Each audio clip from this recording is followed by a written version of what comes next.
Project Silence. Picture this, you're stuck on a collapsing bridge in the middle of the ocean. No cell service, toxic gas leaking everywhere. And oh yeah, military-engineered killer dogs are hunting you for sport. Welcome to Project Silence, the Korean thriller that asks, what if your worst traffic jam became an actual war zone? Let me set the scene. It's early morning. The airport bridge connecting Seoul to Incheon International Airport gets swallowed by the thickest fog you've ever seen.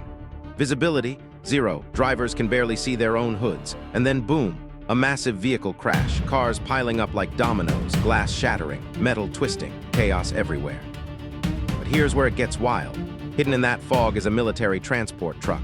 And inside that truck, cages, full of genetically modified dogs designed to hunt terrorists. These aren't your friendly golden retrievers. These are Subject E, clones engineered to track human voices and eliminate targets with surgical precision. Think wolves crossed with heat-seeking missiles. Meet Cha Young-won, high-ranking official at the Blue House, basically Korea's White House. He's driving his teenage daughter Kyung-min to the airport. She's supposed to fly to Australia to study abroad. Their relationship, ice cold.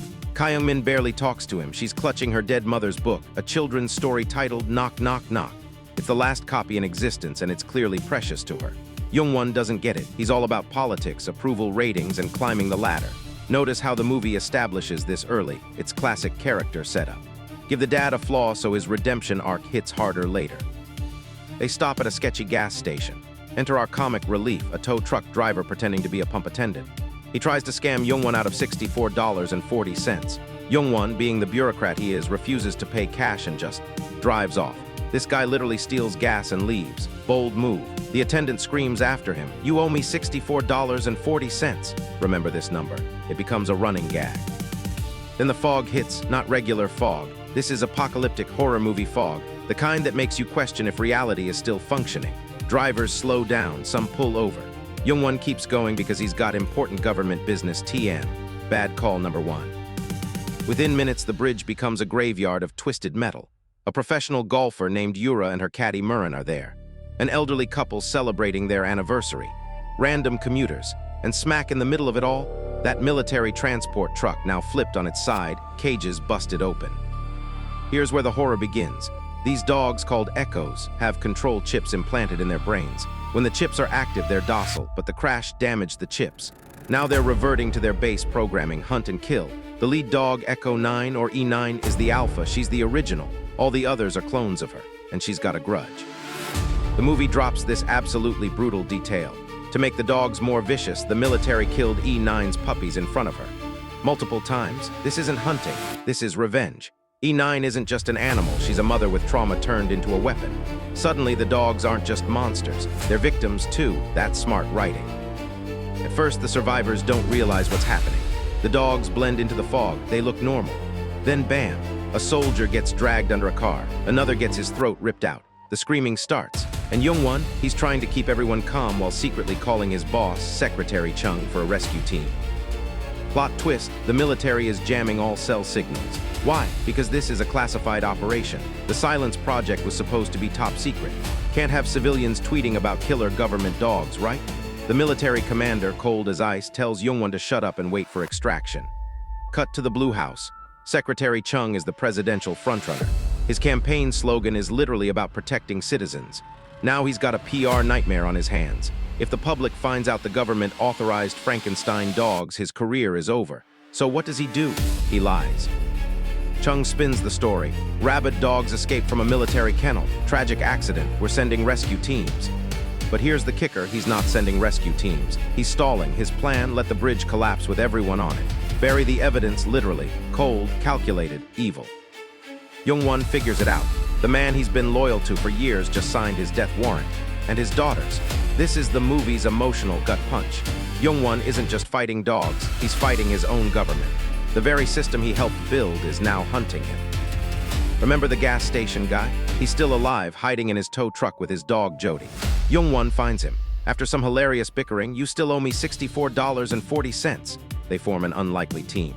The plan? Lure the dogs into a damaged transport cage using the researcher's laptop, then tow the cage off the bridge with the truck. The researcher, a guilt-ridden scientist who designed the echoes, explains the dogs respond to voice commands and specific audio frequencies. They can reprogram the dog's target using the laptop. But there's a catch. Someone has to stand inside the cage and talk to lure them in. Guess who volunteers? Young-won grabs Kyung-min's precious book, the one she's been protecting this whole time. He opens it and starts reading out loud. A black cave house behind the bushes, such pretty baby eyes and soft downy hair. It's a children's story about a baby. Simple, innocent, the exact opposite of the nightmare around him. This scene is brilliant. Young-won is reading his dead wife's words to save his daughter's life. It's poetic, heartbreaking, and it works. The dogs, programmed to hunt voices, swarm the cage. E9 leads them in. For a moment, it looks like the plan is working. Then the bridge starts collapsing. The tow truck's weight is too much. Metal groans, cables snap. The truck starts sliding backward, cage still attached. Young-won is trapped inside with the dogs. Kyung-min screams for her dad. The tow truck driver floors it, but they're running out of bridge. E9 breaks free from the others. She's not controlled by the laptop anymore. Her chip fell out during the crash. She's pure instinct now, pure rage. Young-won has nothing but a metal pipe and sheer desperation.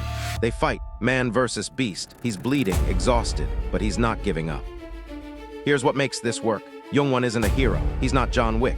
He's a middle-aged bureaucrat who's been sitting behind a desk for 20 years. Every move is clumsy, every swing is desperate. But he's fighting for his kid. That's relatable, that's real. The cage finally breaks free and plunges into the ocean, taking half the dogs with it. E9 goes down with it, still snarling. Young-won collapses. The truck screeches to a halt just meters from the toxic gas cloud. They made it. Barely. The aftermath? No heroes, only survivors. When they finally escape, the press is waiting. Secretary Chung is there, ready to spin this as a heroic government rescue. But Young-won, he's done playing the game. He holds up a recorder. He's got everything, proof of the Silence Project, the cover-up, the betrayal. He looks at Chung and says, "You're lower than a dog." The movie ends with investigations being launched. Lives were saved, but over 100 people died. The government's dirty secret is out. And Young-won, he's just a dad who chose his daughter over his career. Kyung-min decides to stay in Korea. No more studying abroad. They're rebuilding their relationship together. Okay, that last part isn't in the actual movie, but wouldn't that be terrifying? Project Silence isn't subtle. It's loud, messy, and over the top. But it works because it understands tension. The fog isolates the characters. The dogs are relentless. The government betrayal adds a layer of paranoia. And at the center of it all is a broken father trying to fix his biggest regret, not being there for his kid. This is disaster movie filmmaking at its finest. It takes a simple premise, bridge collapse plus killer dogs, and layers in political corruption, family drama, and genuine scares. The dogs are terrifying because they're smart. They don't just attack, they strategize, they wait, they hunt. And that final twist, the dogs aren't the real villains, the government is. The people who created weapons out of living creatures, the politicians who chose power over people. That's the horror, not the teeth, not the fog, the system. So next time you're stuck in traffic, just be glad there aren't genetically modified war dogs waiting in the fog. And maybe, just maybe, pay for your gas. Because you never know when you'll owe someone $64.40.